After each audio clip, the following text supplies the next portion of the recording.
nos quedamos con la presentación pregrabada de la doctora. Muchos saludos desde Denver, Colorado. Realmente es muy agradable y me siento muy honrada de estar en este evento que realmente no solamente procura la multiplicación de conocimiento e información responsable sobre inmigración, sino que además presenta muchas coincidencias humanas que para mí son muy importantes. Vamos a ir directo al punto y lo que queremos dar es una dinámica de información sobre lo que está pasando en Estados Unidos, qué relación tenemos con El Salvador, con la gran comunidad inmigrante que ha venido a los Estados Unidos en distintas oleadas en los últimos 20, 30 años. Vamos a hablar específicamente sobre los números relacionados con El Salvador. En eso ustedes son los expertos. Definitivamente la comunidad inmigrante de El Salvador en los Estados Unidos se puede equiparar con el número 3 y el segundo de las comunidades latinas más fortalecidas, no solamente en el ámbito económico, sino en el ámbito humano, en lo que se trata sobre porcentajes.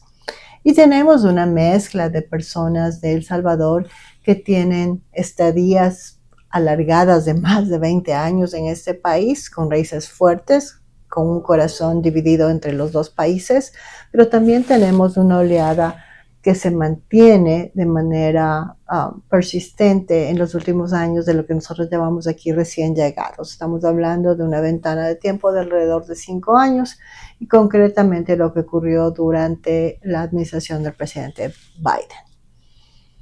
Entre los números de salvadoreños tenemos sin duda alguna salvadoreños que ya están con documentos y estabilidad legal en los Estados Unidos como ciudadanos naturalizados que pueden mantener su ciudadanía de El Salvador con normalidad, y también tenemos residentes. La comunidad tepecina de El Salvador, con fecha agosto 20 del 2025, que es cuando grabé este video, definitivamente se mantiene como el único grupo tepecino latinoamericano que todavía tiene esta posibilidad de permiso temporal que se tiene que renovar cada 18 meses.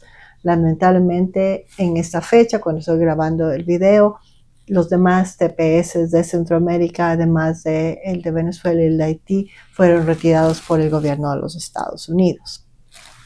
Y tenemos en el grupo de El Salvador también jovencitos DACA, ¿no es cierto? Los jóvenes llegados a la infancia a los Estados Unidos que por lo menos tienen un permiso de trabajo que les ampara.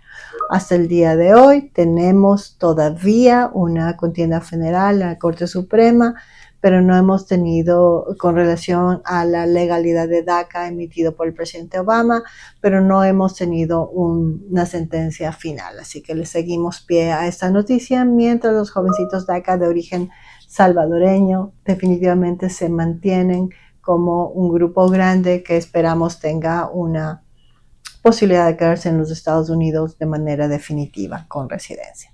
Entonces vamos directo al grano. En algún momento hablamos sobre que en El Salvador, en base a los estudios que ¿no es cierto?, en la comunidad salvadoreña y los académicos salvadoreños han hecho, definitivamente esos jovencitos que se quedaron cuando eran muy niños, huérfanos con sus padres que emigraron hace 20 años, que ahora ya son adultos, siempre al cumplir los 15 años más o menos intentan reunificarse con esos padres que viven en Estados Unidos. Y entonces vamos a hablar de los casos de peticiones familiares que permiten esa reunificación familiar, porque ya tenemos varios salvadoreños que han logrado la residencia o la ciudadanía. Definitivamente las peticiones familiares son posibles al día de hoy. No hay ninguna restricción al respecto. Y el mensaje con respecto a esas peticiones es que todo aquel ciudadano de El Salvador que ya es residente o es ciudadano de los Estados Unidos debe iniciar inmediatamente esas peticiones. Obviamente, dependiendo de las categorías familiares, dependiendo de qué persona le mandó la petición, va a haber algunos casos en que el proceso familiar va a ser mucho más amistoso desde el punto de vista temporal, pero si es que no se envía, van a pasar, como ya sabemos, décadas y nuestras familias no se van a reunificar. De manera muy general, estamos hablando que los ciudadanos de los Estados Unidos pueden mandar peticiones a los esposos, a las esposas, a los hijos a los hermanos y a los padres. Y los residentes de los Estados Unidos solamente mandar peticiones hacia los esposos, esposas e hijos menores o mayor de edad, siempre y cuando sean solteros. Entonces es un grupo mucho más reducido. Lo más importante en estas peticiones familiares es saber que son posibles, que se pueden hacer bien y que aunque toman tiempo, tienen la posibilidad de residencia. Cuando hablamos en asuntos migratorios, las historias de amor y de reunificación familiar son fabulosas para darnos un poco de esperanza en medio de tantas crisis de inmigración. Todavía tenemos la posibilidad de visas de prometidos, aunque francamente en la comunidad latina la gente suele con frecuencia casarse directamente. No importa si la persona se casa en El Salvador o en los Estados Unidos, el matrimonio salvadoreño es totalmente reconocido por los Estados Unidos. Y cuando hablamos de prometidos y peticiones familiares, recordarles que en el mundo legal de los Estados Unidos el matrimonio del mismo sexo es perfectamente legal. Y entonces, hablando sobre estas amistades o visas que tienen relación con nuestra estructura familiar, definitivamente tenemos dos grupos. Tenemos todavía la posibilidad de ayudar a aquellas personas que tienen residencia, que desean aplicar su residencia. Tenemos mucha gente de El Salvador que va a poder hacer sus casos de residencia con una entrevista dentro de los Estados Unidos. Eso se conoce como ajuste de estado. Tenemos muchos de esos casos en la oficina. Por lo general hablamos de casos engarzados en matrimonios legítimos con ciudadanos de los Estados Unidos, pero debido al tiempo y el historial de los salvadoreños en Estados Unidos, tenemos con frecuencia aquellos hijos ciudadanos de los Estados Unidos que al cumplir los 21 años envían sus peticiones de residencia para sus padres. En el aspecto de los casos salvadoreños es muy importante decir que los tepecinos que tienen ya su entrada legal gracias a un permiso de viaje son las personas que más pueden hacer estos casos, pero hay que tener mucho cuidado. Los casos de residencia de los Estados Unidos se ganan únicamente cuando tenemos los requisitos principales. Entrada legal, muchos de los vecinos tienen la entrada legal, si bien no ocurrió al principio de su viaje hace 20 y más años, pero han tenido entradas legales gracias a permisos de viaje otorgado por el TPS. Pero la segunda parte se gana por el historial migratorio. Lamentablemente la comunidad migratoria, la comunidad salvadoreña ha estado manejada por muchos años, más de 2 décadas, por personas que no son abogados de inmigración y que en las renovaciones de los TPS se encuentran muchas incongruencias. Entonces es básico hacer un análisis completo de su historial migratorio para que el día de la entrevista tengamos algo muy positivo y no una sentencia corta de inmigración.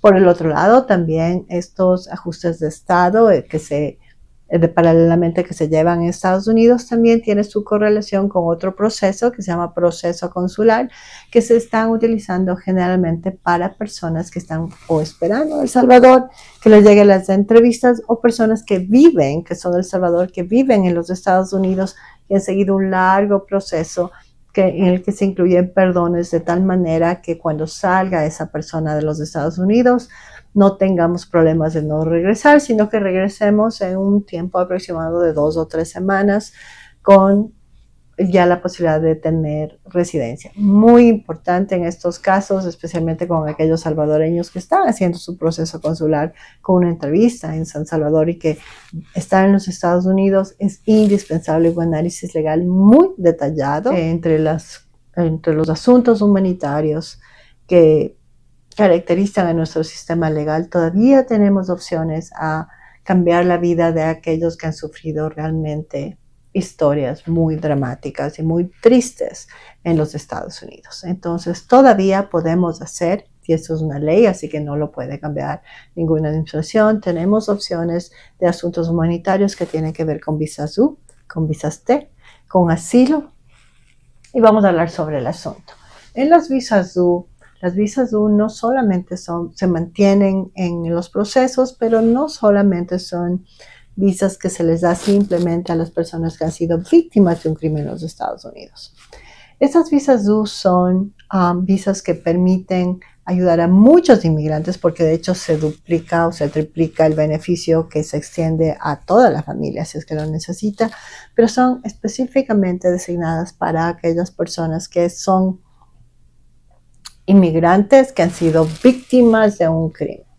Cuando hablamos de víctimas, también hablamos de víctimas menores de los Estados Unidos y la víctima incluso puede haber nacido en los Estados Unidos. Niños víctimas donde sus padres que realmente trabajan con la policía, con los juicios, con los fiscales para hacer todo ese propósito de la investigación del caso específico, pueden tener por lo menos ese beneficio legal para dormir tranquilos y cuidar a sus niños.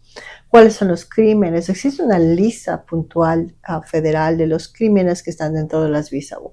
De manera coloquial podemos hablar de crímenes que tienen que ver con la persona. No están en este grupo crímenes que tengan que ver con asuntos de propiedades. Sin embargo, si es que yo estoy, por poner un ejemplo, en el auto y viene alguien y me enseña una pistola para robarme el auto, ese momento, aunque el crimen fue intención de llevarse el auto, el crimen es una posibilidad de un atento de asalto a la persona y estamos hablando en el plano de Brisau.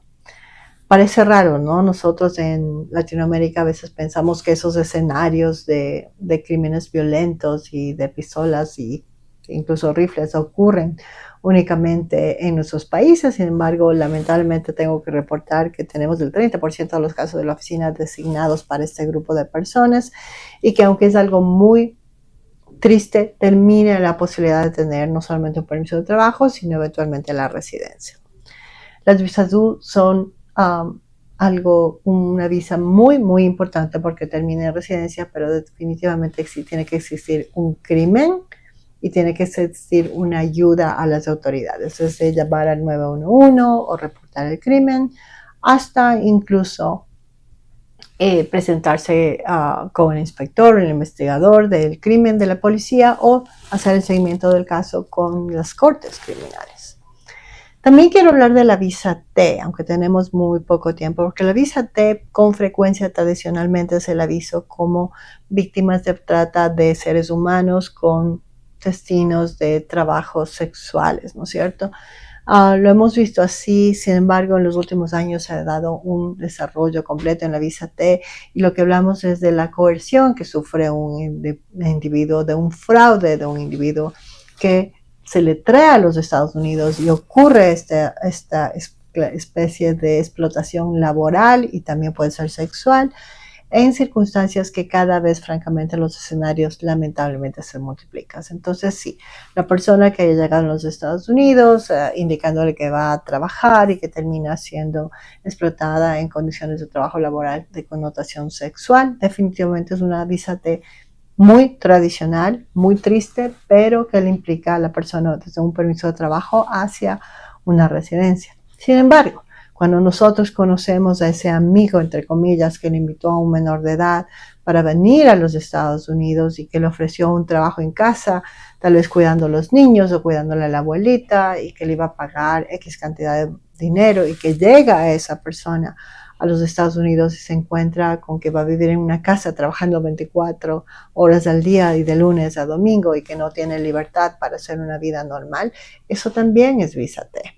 Y lamentablemente estas condiciones de trabajo doméstico, donde la persona no recibe una remuneración legal, también puede provocar estas visas T.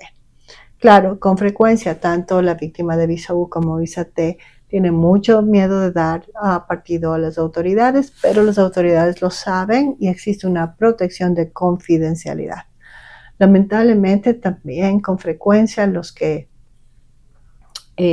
personas abusivas o que crean esas figuras de trabajo ilegal y de clase de esclavitud, con frecuencia son muy conocidos, muy amigos o incluso familiares. Las visas T tienen todas las garantías de que lo que queremos es proteger, o lo que quiere el gobierno de los Estados Unidos es proteger al individuo. Realmente hay muchas posibilidades en esta visa T y mientras más conocemos de estas visas, más nos sorprendemos que hay muchas historias de allá afuera que no han sido identificadas todavía con abogados de inmigración. Y en medio de estos asuntos humanitarios tenemos el asilo. El asilo sigue siendo una posibilidad definitivamente, pero lamentablemente en la realidad el hecho de que nuestros países tengan crisis de seguridad o que alguien de 30 o 40 años no pueda conseguir trabajo no es suficiente para un asilo. Los números son bastante razonadores y de cada 10 casos de asilo apenas tres de esos casos van a ser tal vez aprobables. Lamentablemente, aunque es bien difícil generalizar, la tendencia de los últimos años, cuando entraron las personas por fronteras, generó un número muy grande de asilo que lamentablemente en su mayoría de esos casos no van a ser sustentables.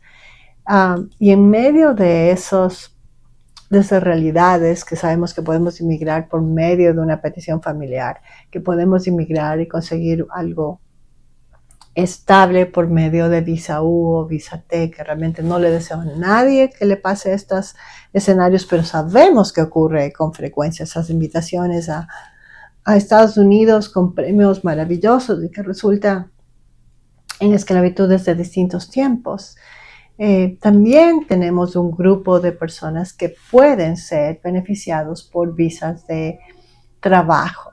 En las visas de trabajo y en los asuntos de la comunidad salvadoreña, creo que los grupos más importantes son aquellos trabajadores que continuamente han demostrado lealtad hacia sus empleadores que en Estados Unidos los necesitan en ciertas temporadas. En Colorado específicamente tenemos mucha gente que trabaja en las montañas o en jardinería en los momentos específicos donde hay más turistas. Entonces estamos hablando de las visas H2B. Y con frecuencia el empleador ya sabe cómo contratar a esas personas.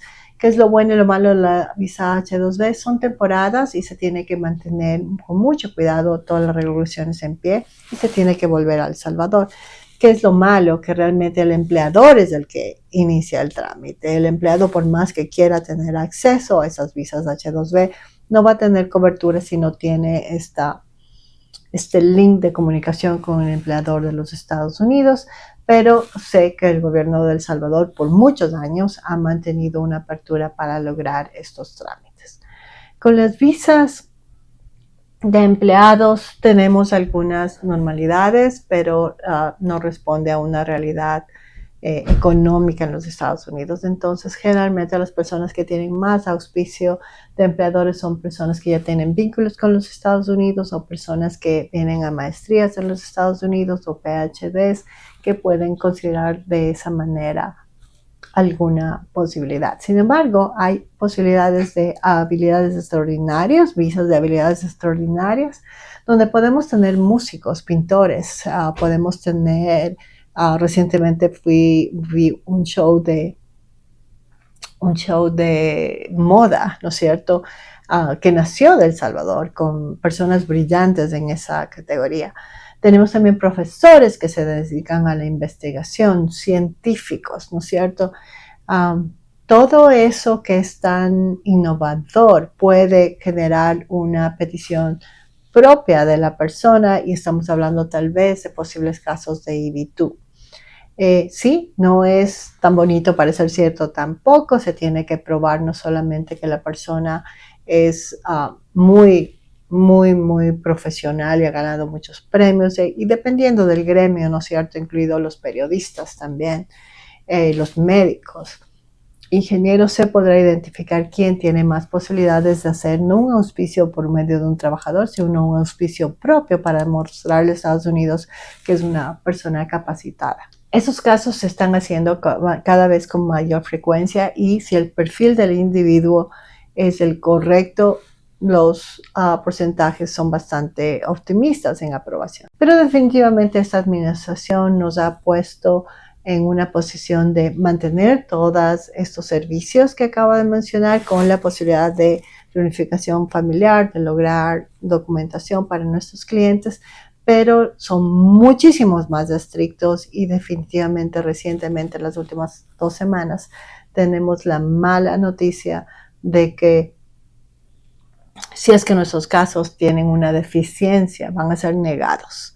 Mientras anteriormente, si es que la administración consideraba que nuestros casos no estaban al nivel que ellos requerían, nos daban la posibilidad de enmendar. Creo que esa es la mayor diferencia ahorita con esta administración. Tenemos negativas sin posibilidad de enmendar y también posibilidades de que nos manden a Corte de Migración.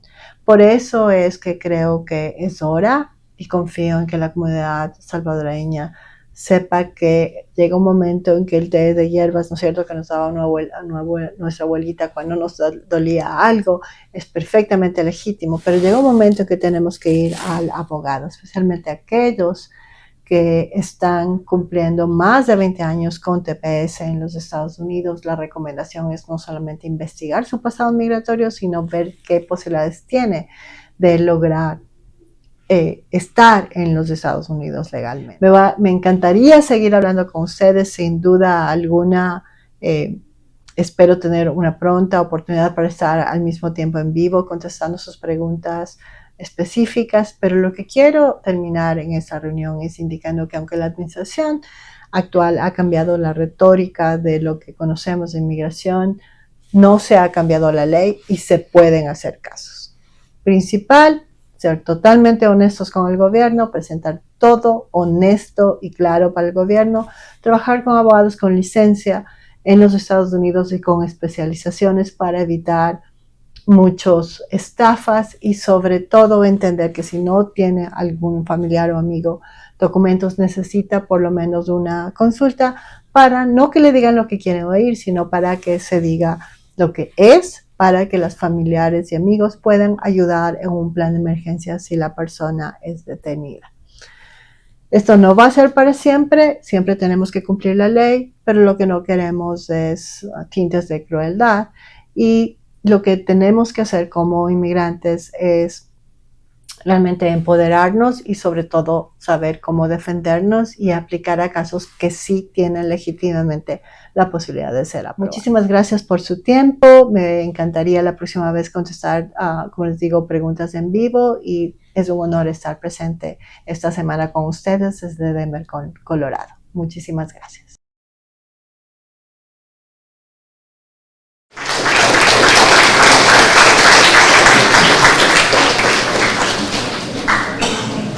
Muy interesante el tema presentado por la doctora Albuja.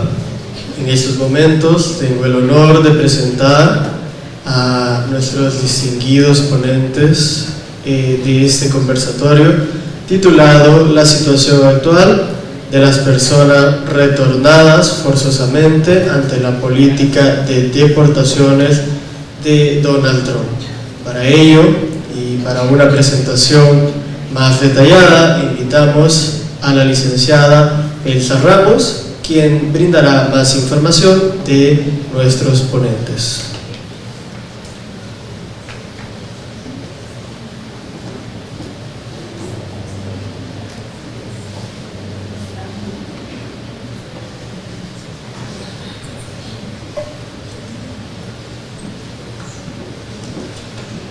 Buenos días a todos y todas. Gracias por estarnos acompañando. Como ustedes ven, este es un tema sumamente importante porque la mayoría de nosotros tenemos amigos, familiares, a veces hasta nuestros padres en Estados Unidos. Entonces esta información es muy valiosa para que ustedes se las puedan trasladar a ellos. Ya vieron, no se puede contratar a un notario porque ellos no tienen ninguna representación ante el UCIS.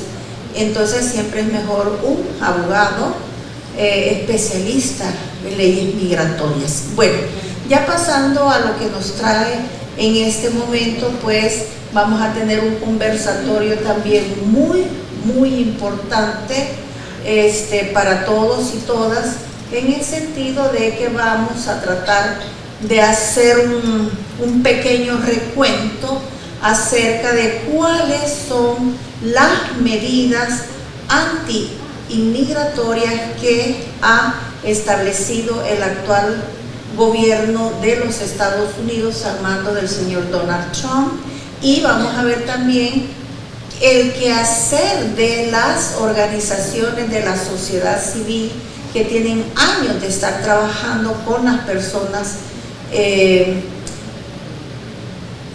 ¿cómo se llama? Deportadas. El gobierno no acepta, no es este gobierno, por aquí no me vayan a entender mal, sino de que ha sido política no llamarles deportados, sino que retornados, y son dos conceptos totalmente diferentes. Nosotros aquí en la universidad, para tratar de no meternos en camisa de 11 varas, le decimos retornados forzosamente, que es lo mismo que deportados, ¿verdad? Entonces, en ese sentido, tenemos 3 invitados especiales. Tenemos entre ellos al doctor Gisi-Mosa, que lo invitamos por favor a pasar adelante. Invitamos a la licenciada Maribel Aguilar y a la señora María Mercedes López Peña, ¿sí? Entonces, ya sabe cómo nos sentamos, ¿verdad? Bueno, es que como es el único hombre, le digo que va a ser bendito entre las mujeres, ¿verdad? Entonces esa es la cuestión. Bueno, entonces empezaremos a leer un breve resumen de la hoja de vida de la señora Mercedes López Peña, ¿sí? Es bastante resumido porque ellos tienen una experiencia tan, pero tan amplia en el tema que están tratando. Entonces no es que les estemos haciendo trampa allí, pero pues sí, es bastante grande. Entonces, la señora Mercedes residió en Estados Unidos de 1981 a 1988, estudió inglés como segundo idioma en Los Ángeles, en el Community College de California, en Estados Unidos. Su historia laboral se ha desempeñado en administración pública y organizaciones no gubernamentales en la temática migratoria, con jóvenes, mujeres, rurales, medio ambiente, el tema de género, emprendedurismo, organizaciones e instituciones de la comunidad salvadoreña en Estados Unidos.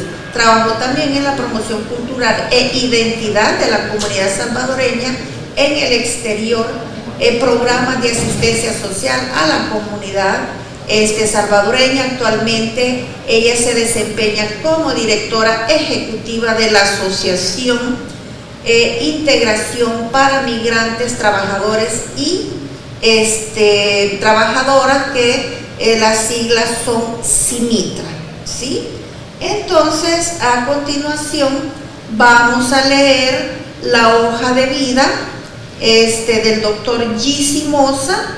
Él es médico, doctor, porque a veces se confunde doctor con otros doctores, ¿verdad? Entonces él es doctor en medicina, tiene 8 años de experiencia de estar trabajando en el tema migratorio. Fue miembro fundador de la Clínica de Atención Integral para las Personas Retornadas, y también ha trabajado en el Instituto Salvadoreño para la Persona Migrante, INSAMI, y actualmente pues es el director ejecutivo de INSAMI. Bueno, ahí dice un poquito de trampa, ¿verdad? Pero le juro de que es una persona con una amplia experiencia en el tema migratorio. Como decimos aquí en El Salvador, los 3 son de plan y ladera, en el sentido de que ellos van donde sea necesario para atender a las personas migrantes retornadas forzosamente. Y a continuación tenemos a la licenciada Maribel Aguilar López, que actualmente es la directora ejecutiva de la Asociación Alianza Salvadoreños Retornados al SARE. Ella es licenciada en Administración de Empresas, tiene una amplísima experiencia de trabajo con organismos internacionales del Sistema de Naciones Unidas, tiene trabajo con los gobiernos locales, etcétera, etcétera. y en los últimos 10 años ha enfocado su trabajo en el tema de migración, principalmente en la fase de retorno, enfocado a las acciones al trabajo con personas en estado de vulnerabilidad a nivel nacional, con énfasis en personas retornadas, adultos mayores, personas con discapacidad y de la comunidad LGTBIQ+, ¿verdad? Entonces, en ese sentido, para no tener más interrupciones, vamos a pasar nosotros a dar las preguntas generadoras. Yo las he diseñado para que los tres den su punto de vista, ¿verdad? Porque todos tienen una experiencia diferente desde sus organizaciones por los diferentes tipos de personas retornadas forzosamente que llegan, ¿verdad? Entonces, la primera pregunta es: de todas las medidas tomadas por el gobierno del señor Donald Trump, ¿cuál de ellas le parece a usted la más dañina o perjudicial para las personas migrantes con estatus migratorio regular?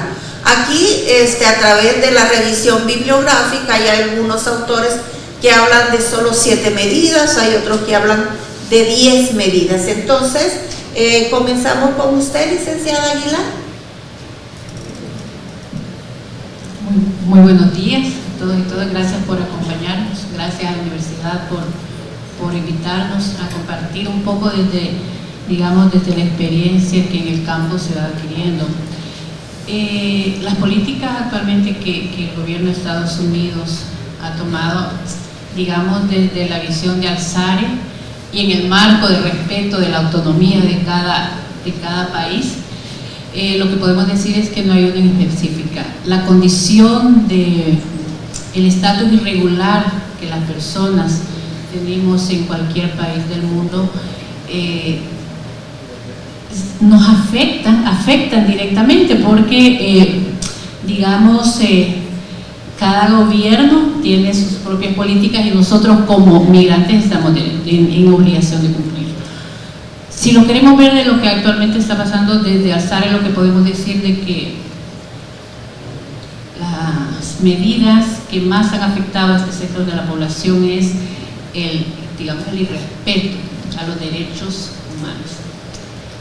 Cualquier medida que vulnere la condición de un respeto a la vida digna, hablando desde la salud principalmente, de un derecho a la vivienda, al trabajo, entonces es ya para nosotros es un tema que viene a afectar a la población. Entonces, creo que hoy por hoy las medidas que el gobierno ha decidido implementar con el sector de la población que está ya de manera irregular, cualquiera que ésta sea, va a afectarlo, porque todas llevan un componente de vulneración a la vida digna que todos nos merecemos. Entonces, en consecuencia, que emigrar es un derecho, pero también es nuestro deber buscar la manera de regularizar ese estatus.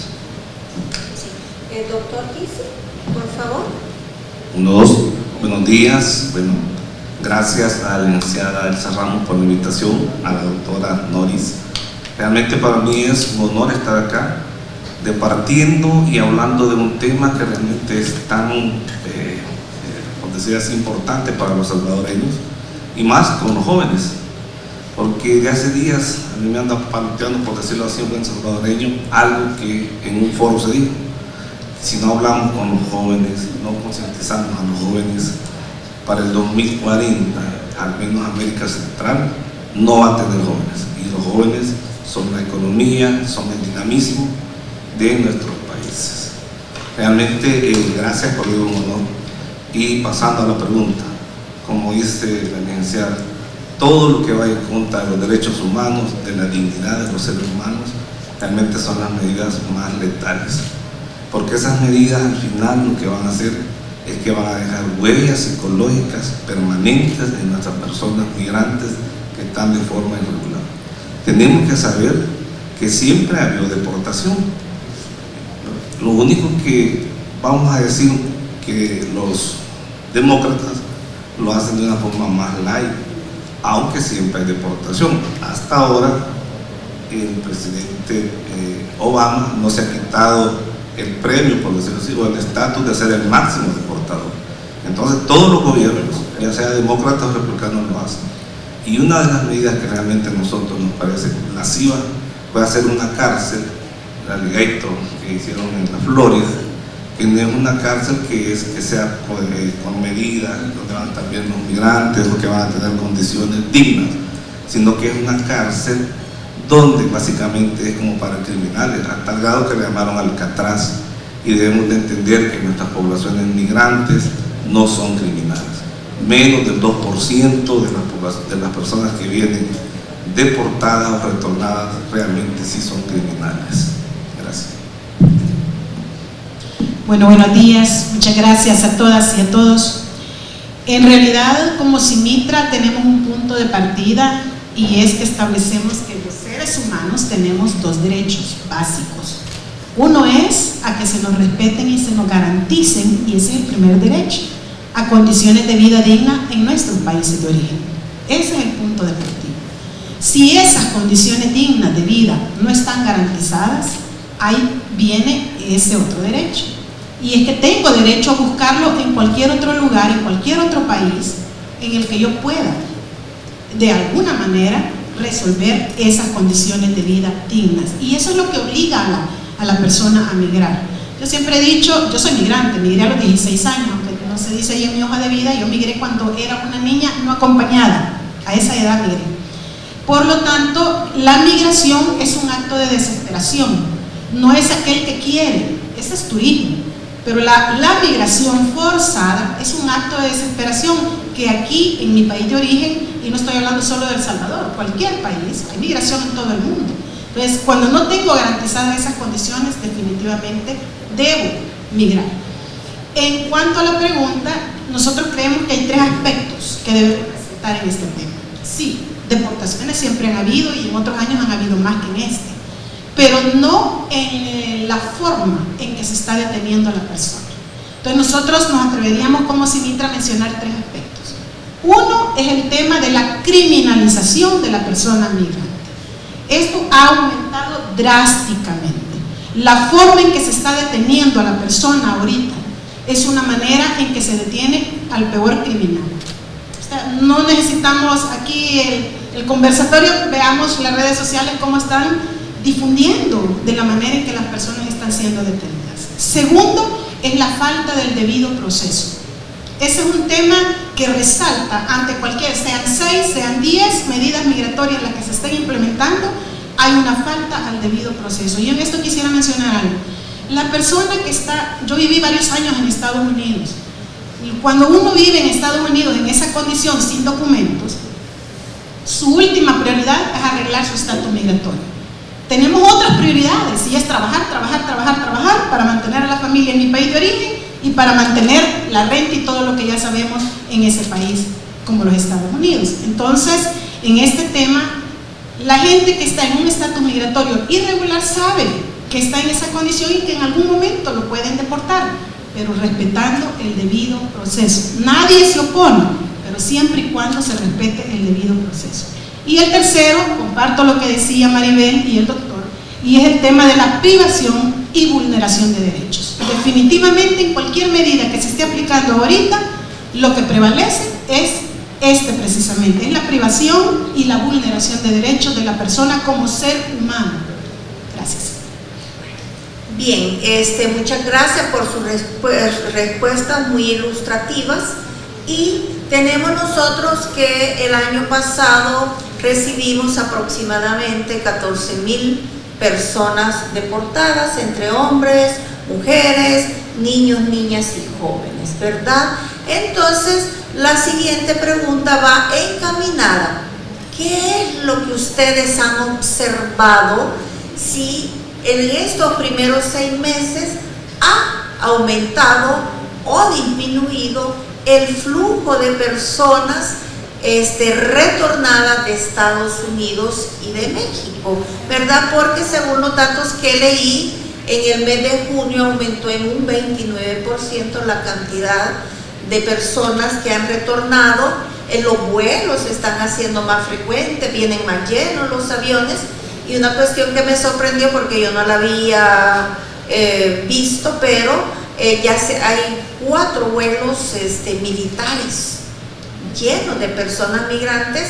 Sabemos de que el gobierno de Estados Unidos ha involucrado no solamente a las agencias normalmente encargadas de esto, sino que está el Ejército, está la Guardia Nacional, precisamente por esa declaratoria de criminalidad de las personas migrantes, que incluso dicen pues de que son terroristas, ¿verdad? Entonces, ¿cómo han visto ustedes, han observado esto? Porque a la fecha no tenemos cifras oficiales, ¿verdad? Pero ustedes que están recibiendo a estas personas retornadas, ¿cómo visualizan? ¿Ha aumentado? ¿No ha aumentado? Yo sé que uno de los grandes problemas es que nosotros no tenemos estadísticas. Comenzamos con usted, Mercedes, por favor. Bueno,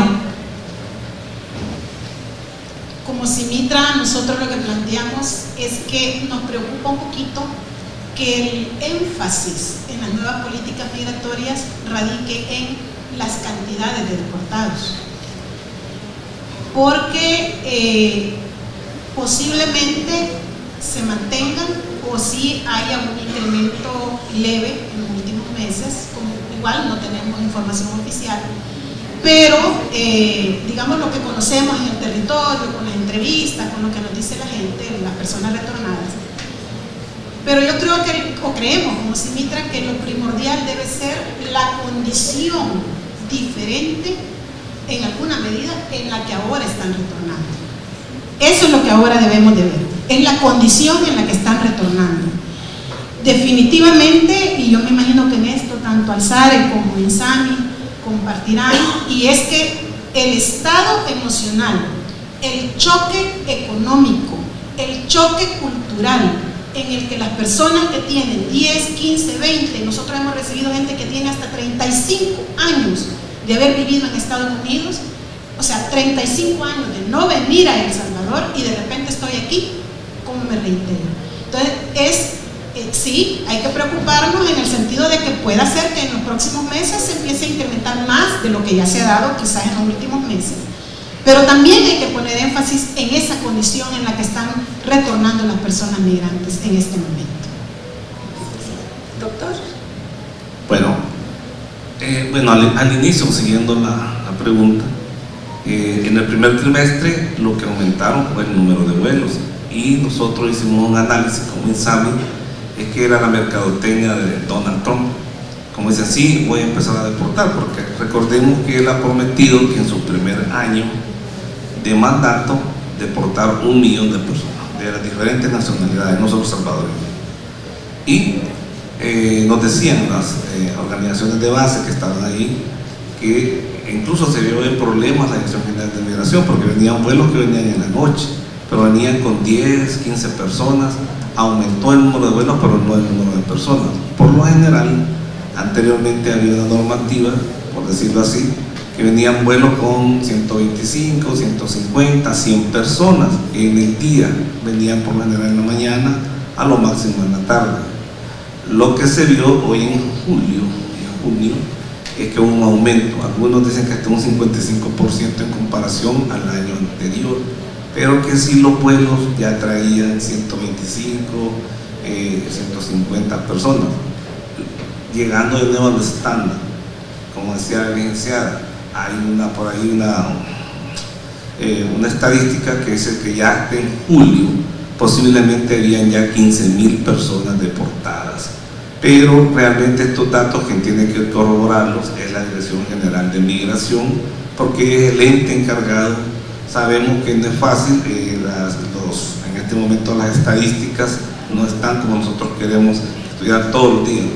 Nosotros creo que los 3 que estamos aquí, todos los días vamos a ver la página y vamos a ver qué es lo que dice Google para tener esa información, pero también nos apoyamos, que son de organizaciones que están en el territorio, que están en la GAMI, para determinar esto. Lo que sí sabemos es que va en aumento Sabemos que la meta del presidente Trump es deportar lo máximo posible. Y tenemos que tomar en cuenta algo también.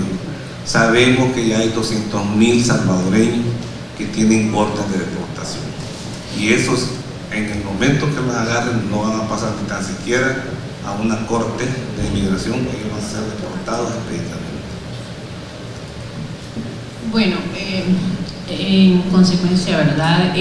Retomando dos cosas importantes. Uno, de acuerdo con lo que menciona Mercedes, el doctor, ¿verdad? Digamos, el tema del retorno en el último mes, lo que hemos comprobado es eso. Lamentablemente no contamos con información oficial de estadística que podamos llegar y decir así estamos. Solo sumaría a lo que los colegas han dicho, que en ese trabajo que se está haciendo desde el territorio, digamos, hemos logrado comprobar, por lo menos en el territorio que Alzara está presente, que durante el mes de junio y julio hubo un aumento entre el 55 y 60% de personas que llegaron, ¿verdad?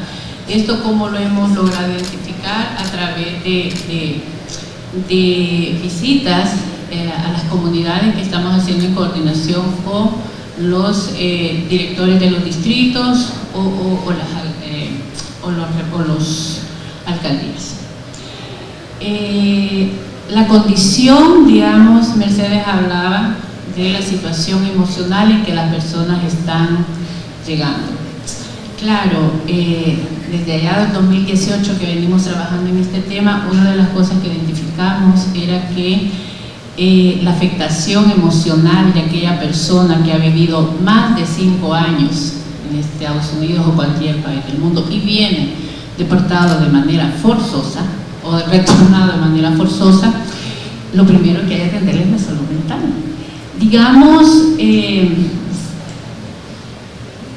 lo que ha cambiado es la forma, un poco lo que decía el doctor, ¿verdad?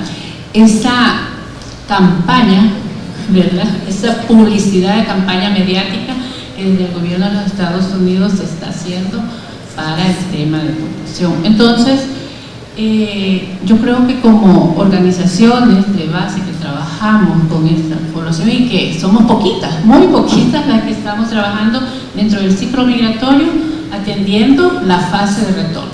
Somos 3, 4, 5 quizás. Entonces, es ver cómo articulamos y la primera atención que debemos dar es en la parte de atención en la salud mental. Bien, muchas gracias. Pues muy interesante lo que nos están comentando ustedes, de que las dinámicas están cambiando, ¿verdad? Y ustedes que trabajan en territorio, en campo, pues son los que tienen esos datos fidedignos, no estadísticas 100%, porque es imposible, ¿verdad? Entonces, también quiero formularles la siguiente pregunta. En sus organizaciones se están dando casos de personas salvadoreñas retornadas voluntariamente desde Estados Unidos y México, pero no bajo el programa de deportación voluntaria anunciada por el gobierno de Trump. Todos y todas sabemos de que cuando va a asumir el poder el señor Donald Trump, una de las primeras medidas que va a tomar es anular esa llamada que se le llamó el programa CBP o CBP-1, ¿verdad? Entonces nosotros sabemos de que en la frontera sur de Estados Unidos con México había miles de personas migrantes de diferentes organizaciones, y de golpe y porrazo se les anuló ese derecho que había decretado el señor Joe Biden, ¿sí? Entonces también en México tenemos nosotros que esa no solo era en la frontera sur de Estados Unidos con México, sino que a lo largo y ancho del territorio mexicano, en donde hay diferentes rutas del migrante. Entonces estas personas, al anularse este derecho, hay algunas que se acogen a los programas de ayuda para las personas migrantes en México, y hay otras que deciden regresarse por su propio pie, sin esperar, porque todavía no estaba anunciada esta medida, y también tenemos que estas personas regresan por sí mismas, pero ahí sí yo no he encontrado datos. Entonces, si ustedes podrían decir, y si en sus organizaciones se han dado casos de esas personas que han regresado, porque también estaba platicando con un alumno que un pariente de él, con toda su familia, había regresado de Estados Unidos voluntariamente, ¿sí? Porque se sentían tan acosados que decidieron regresar, la familia completa. Entonces, ustedes que hacen esas entrevistas, ¿cuál es la diferencia entre lo que están deportando vía legal? Legal entre comillas, que conste, ¿verdad? Entonces, ¿qué es lo que les están contando esas personas brevemente? Comenzamos con usted, licenciada Aguilar. Bueno, vamos a hablar desde la parte del trabajo territorial que se está haciendo en los últimos 3 meses, hablando de mayo, junio, julio, o parte de mitad de agosto, que hemos estado haciendo un trabajo territorial, y lo que nos hemos encontrado, estamos en 5 municipios, voy a aclarar, de la zona de Oriente. Solo de alrededor de 350 personas retornadas, identificadas y entrevistadas, realmente solo alrededor de 8 o 10 personas, 2 grupos familiares y alrededor de 6 individuales, ¿verdad?, es que decidieron retornar por su cuenta. Hay 5 de ellos de Estados Unidos y 3 desde México, al verse que acudieron a algunas organizaciones en busca de ayuda para retornar nuevamente, pero no fue posible, entonces decidieron venirse ellos por la ruta. Siempre en la mira de la falta de registros, ¿verdad?, oficiales, desde esa muestra que tenemos, se considera que quizás el porcentaje entre los que están retornando de manera voluntaria es muy bajo en función del forzado. Digamos, yo quiero aprovechar que en esta dinámica de que estamos haciendo identificación, una de las preguntas que resulta de las personas retornadas forzosamente es, ¿verdad?, cómo las políticas o leyes o programas que El Salvador ofrece, ellos pueden aplicar con la famosa nueva ley, ¿no?, de apoyo, ¿verdad? Entonces, digamos que estamos en esa discusión de ver cómo se puede apoyar, pero para ser concreta, creo que el tema de la población retornada de manera voluntaria es muy bajo, a lo menos lo que podemos identificar en territorio. ¿Cómo vienen ellos? A ver, claro, la condición es de temor. Digamos, lo que nos plantearon los que vienen de Estados Unidos es de temor, y es porque, por ejemplo, el grupo familiar decía que decidieron regresar nuevamente por el tema de salud de los padres, ¿verdad? Entonces, ¿qué significa esto, verdad? Es como anteponer la vida a la salud. En el caso de las personas que retornaron de México, decían, pues, al eliminarse el programa, a la falta de oportunidades de desarrollarse en México, pues deciden regresar. Emocionalmente están, digamos, en una situación muy complicada. Desde Alzare lo que se hace es vincularle a organizaciones o instituciones que trabajan en la zona para que tengan un proceso de atención psicosocial. Entonces, la mayor afectación, hoy por hoy, su mayor demanda es la atención en la salud. Doctor. Bueno, sí, bonita la pregunta, pero hay que entender de esto varias cosas. Para empezar, las personas que se autodeportan, por decirlo así, que no siguen la línea de CIPI Home, que es la que ha dado el gobierno de los Estados Unidos, este tipo de personas por lo general no entran como deportados. Ellos vienen como un retorno, y además con la estigmatización que hay en este momento, que las personas deportadas son criminales, las personas no están accediendo a decir que somos deportados, no que se vinieron y se regresaron. ¿verdad? O no hablan del tema. Pero les voy a contar, nosotros tuvimos una persona que nomás cerró la aplicación, Donald Trump, que dijo ya no más Felipe Iván. Ella estaba en la frontera sur, era un joven de unos 25 años de edad, y él no dijo, no voy a pasar, y decidió retornarse. Habló con algunas organizaciones, lo refirieron, lo atendimos nosotros, ¿verdad? Pero es bien diferente la mentalidad de una persona que ha estado en la frontera nada más, no ha llegado a Estados Unidos, a una persona que vamos a decir que se autodeportó, que vivió unos 10 o 20 años. Ahí también hay que tener una visión de por qué se autodeportó, porque le voy a decir, si él no se estaba desarrollando en Estados Unidos, sentía que no estaba haciendo su riqueza o X motivo, se va a venir, porque todas las personas que nosotros tenemos, estuve en Los Ángeles y hablamos con gente que está de forma irregular, lo que dijeron es no, vamos a aguantar hasta donde nos toque, porque al fin y al cabo el fenómeno de la deportación siempre ha estado. El temor de la deportación es continua cuando alguien no tiene documentación. Entonces, lo que se autodeportan, por decirlo así, es porque hay alguna condición que no se están desarrollando o tienen que regresarse a su país, como decía la licenciada, que tenían su familiar que estaba enfermo.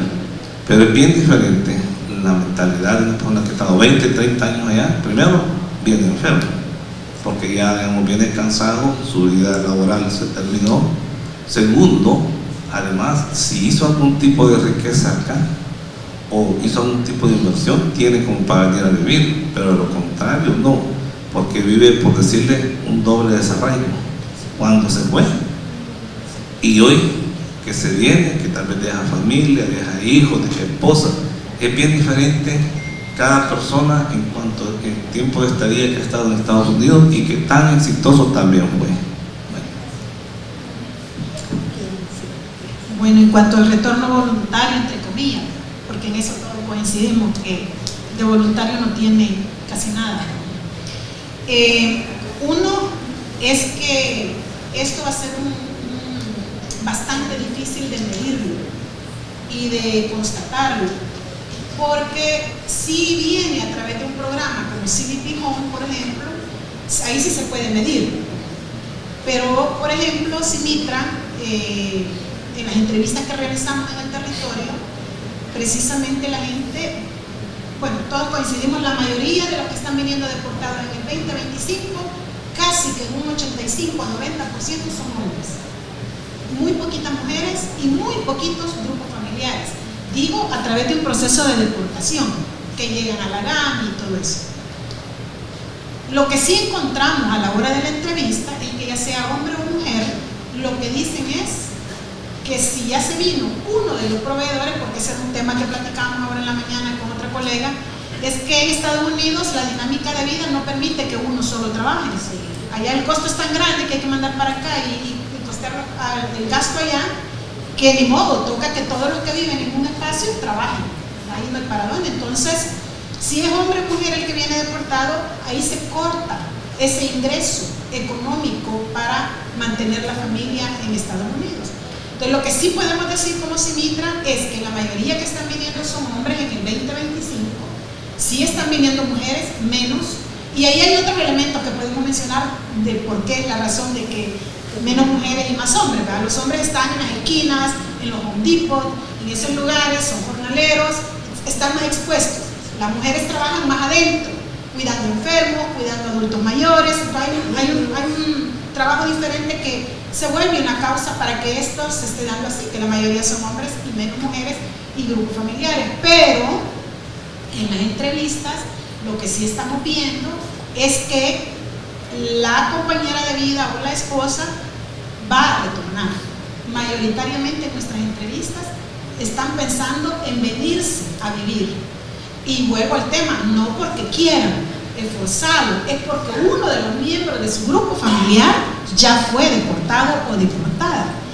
Y en esto yo quiero destacar un nuevo elemento, y es el tema de los niños y niñas nacidos en Estados Unidos, ciudadanos de Estados Unidos, que ese es otro tema que podemos ver después en otros espacios, pero es cómo sigue la tramitología para que este niño o niña pueda tramitar su ciudadanía, que no debería de costar mucho porque son hijos de papá o mamá salvadoreño, pero hay todo un trámite y papeles que hay que traer, documentos que hay que traer de Estados Unidos, pero esto sí es algo fuerte.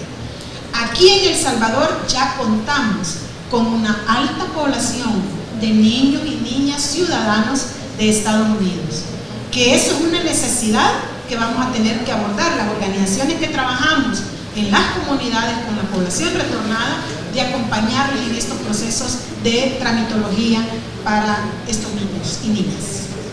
Bien, gracias.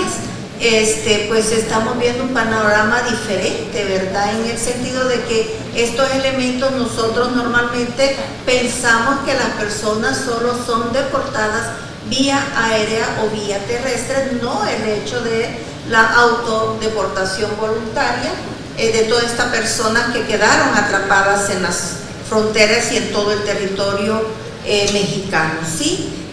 Me voy a saltar la pregunta, o se las voy a hacer juntas por cuestiones de tiempo. De pronto vamos a hacer si los chicos quieren preguntar algo, ¿verdad? Entonces la pregunta es: ¿ustedes prevén que sus organizaciones entrarán en una emergencia ante la posible deportación masiva en los próximos meses? Y la segunda pregunta es: ¿qué recomendaciones propondrían ustedes al gobierno central, a los gobiernos locales, a las organizaciones de la sociedad civil y a la academia para atender la posible avalancha de personas retornadas forzosamente? Doctor, hoy comenzamos por usted. Gracias.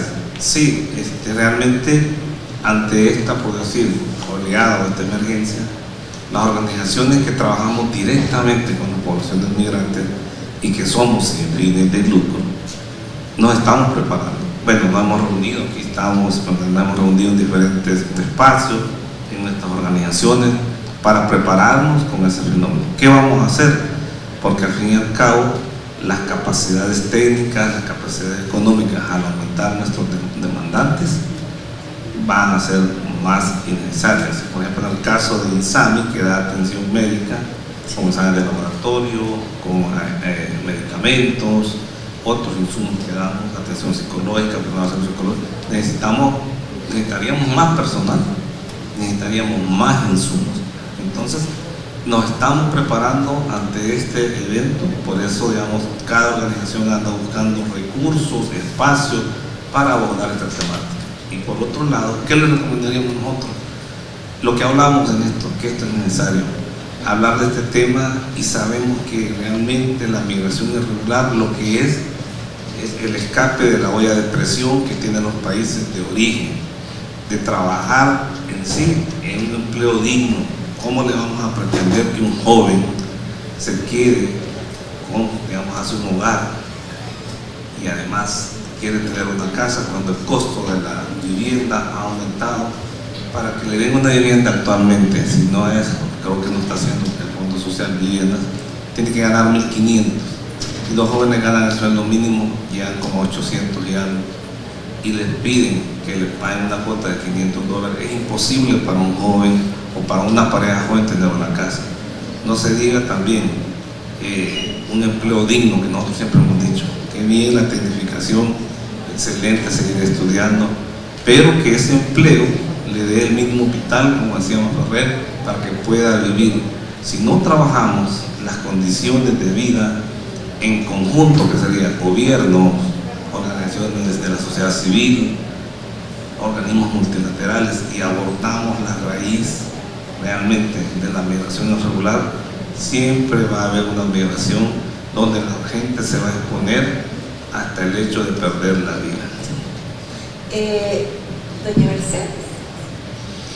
En cuanto a la parte de la emergencia, nosotros en CIMITRA, a finales del año pasado, una vez que se volvieron muy públicas las nuevas políticas que se iban a implementar, diseñamos un plan de emergencia, precisamente preparándonos ya fuera para una mayor cantidad de deportaciones o para lo que ahora tenemos, que cambia la condición en la que viene, cambia en buena medida la condición en la que está viniendo la persona retornada.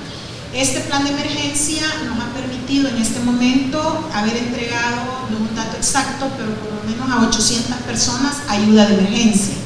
Y en esto quiero decir, Simitra tiene presencia en la GAMI una vez a la semana, solo estamos una vez a la semana porque de verdad hay una apertura sí de GAMI, pero nuestra capacidad es limitada en cuanto a recursos humanos y para brindar ayuda de emergencia, pero estamos una vez a la semana en la GAMI, que es donde se reciben a las personas retornadas después que llegan al aeropuerto, y eso nos ha permitido estar entregando mochilas, y quiero decir que la decisión de qué tipo de ayuda de emergencia debíamos entregar fue a raíz de las visitas a la GAMI. O sea, la gente viene con uniforme blanco del centro de detención, por ejemplo, un suéter blanco.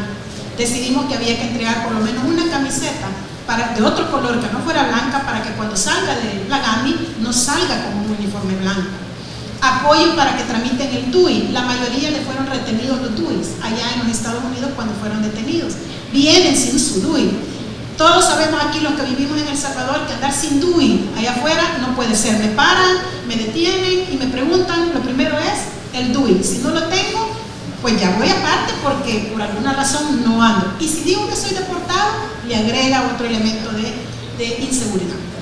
En ese sentido, hemos dado apoyo para tramitar el DUI en coordinación con el RNPN y con la GAMI. Hemos dado camisetas y todos ellos vienen con un costalito que nosotros le decimos el costal de papas, es un costalito rojo, plástico, que usan en los mercados con las papas.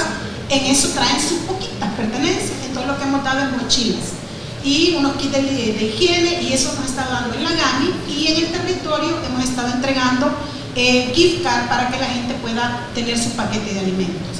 En ese sentido, el plan de emergencia va a continuar. Yo creo que vamos a estar como 4 años con una emergencia plasmada así en la vida ya real, porque la gente va a continuar viniendo, incrementándose y además en condiciones peores de las que ahorita está llegando.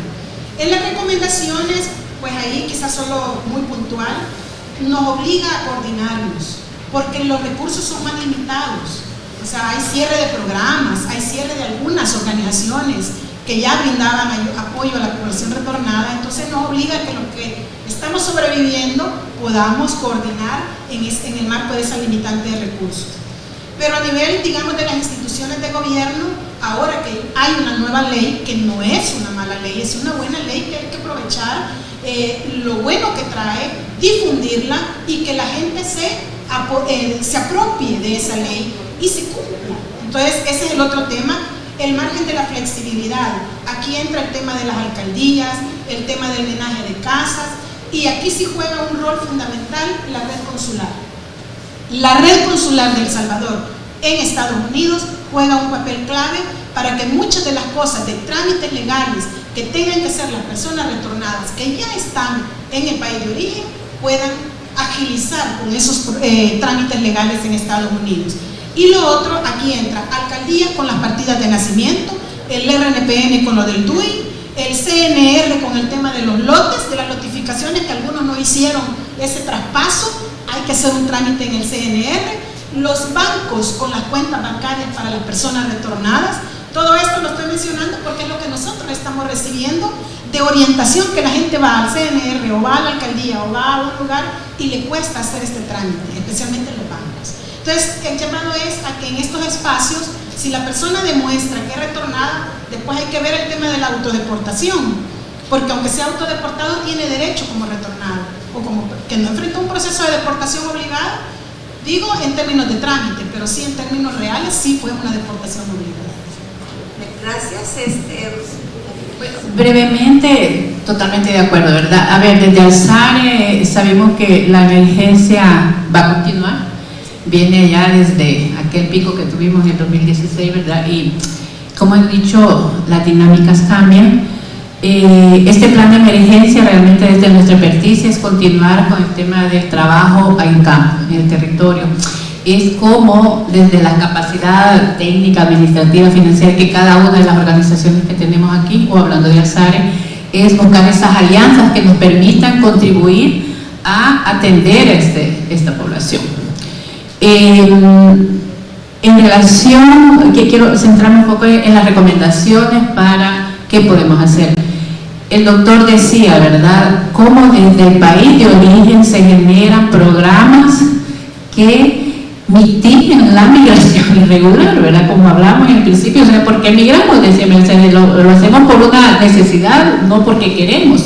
Entonces, es como desde estos espacios de discusión, yo creo que debemos de reconocer que en los últimos 8 o 6 años se ha logrado abrir el tema al retorno.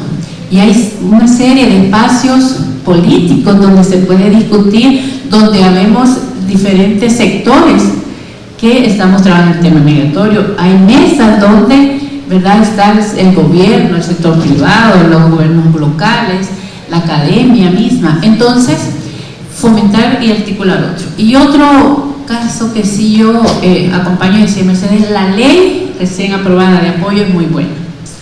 Entonces yo creo que desde las organizaciones que trabajamos el tema de atención a la persona retornada, tenemos que unir esfuerzos y, voy a usar la palabra, gestionar que se creen los manuales de aplicación.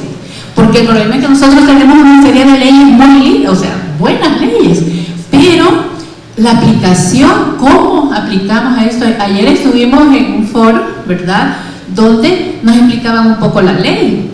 Y hay una serie nos vamos al artículo 8 que habla del apoyo al homenaje de casa, al equipo de trabajo que pueden traer, pero hay un tema de interpretación, ¿verdad? Y la respuesta fue así muy clara, decía, bueno, estamos haciendo el esfuerzo de crear el manual, pero si nosotros no nos articulamos y promovemos eso, va a ser difícil. Yo creo que hoy por hoy es la única herramienta que tenemos de apoyo a este sector de la población, concreto. Bien, muchas gracias. Creo que en honor al tiempo ya no tenemos espacio para las preguntas y las respuestas. Entonces, la Universidad Tecnológica de El Salvador, a través de su Vicerrectoría de Investigación y Proyección Social y la Cátedra de Migraciones, les agradece profundamente la buena voluntad. Yo sé que tienen 50,000 compromisos, los trabajos de campo, y es difícil acceder a poder apoyarnos, ayudarnos para el buen desarrollo de la Semana del Migrante. Pero entonces, muchísimas gracias, y yo le pido a los chicos y chicas que le demos un enorme aplauso por